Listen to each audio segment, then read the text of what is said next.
I have a place between me and every person I have known. With my partner, that place is healing.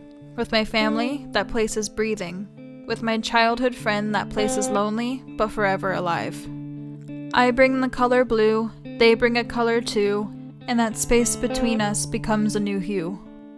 The important thing to note here is that this place is outside of myself.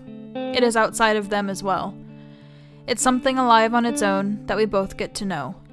I go to this place and I grieve the loss if there is loss. I steady my anxious heart if there is a warm embrace from the air of this place. Now this is where I get lost. How do I explain the part that comes next? The most intimate part of it all. The year I was 19, a place was created between me and another.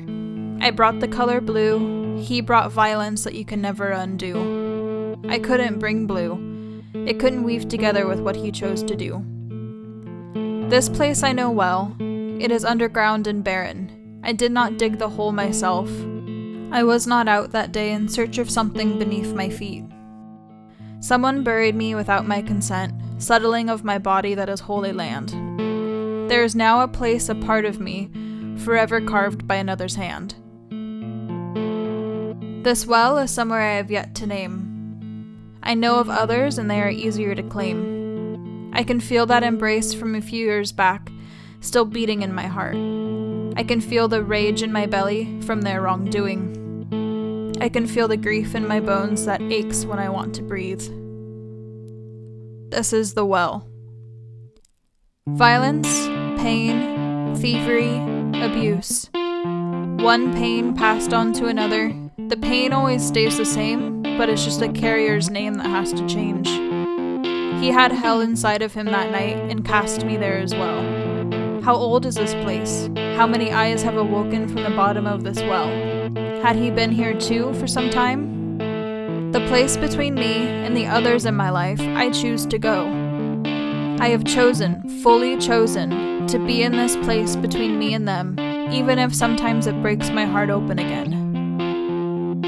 I did not choose the well. It is a place that I had to learn on my own. There have never been flowers left on the stones. There has been no blue or other hue to come to it too.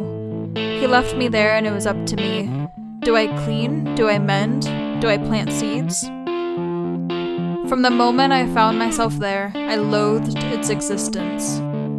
I'm not sure if there's a word to match the feeling in my bones when I say I loathed its existence. I did not choose it. There was no part I could claim as my own. The one who gave me the well did not care for its existence either. It is why the well has been barren of its water for so long. No one has caressed it, held it, tended to its wounds. Am I the first one to breathe in this space? Am I the first one to be with it the longest, long enough to write its name?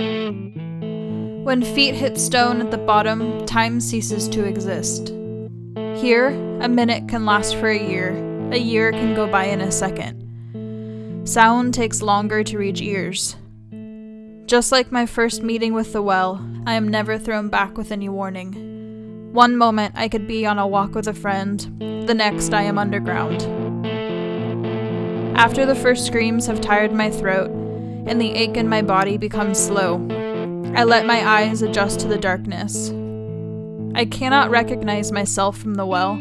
My reflection is stranger to me. I begin to work on accepting that I am back, on the devastation that I know this place exists. I gently place my hand on the cold walls and see my story etched in. It's been 6 years of finding myself back, and I now can see pieces of myself here. My persistent breath is carved into the stone. I can exist here. There was the stonemason who crafted the place, and me, the one who will make the bottom cease to exist. I slowly climb out of the well. How many times have I learned this path?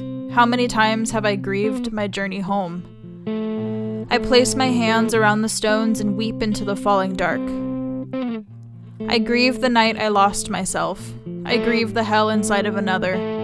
I grieve the hell I know. I grieve for everyone who has known the barren bottom of this well. I grieve the stonemason, the gravity that has to pull me in. I grieve the time I have spent in grief. I cry until the clouds have emptied inside of me. I mourn until the sky is clear. I open my eyes and gaze into the well. There is blue, and I can recognize my reflection in the water too. I brought all of me, and this well will forever be a new hue, a resting place, a place to renew. The bottom of the well is full of blue, a blue that I chose to do. The place between me and the other has been claimed. Now, I can find myself here and sit against the stone. I can fill a pen with ink and breathe onto a blank page. How else do you think I could write the story of this place?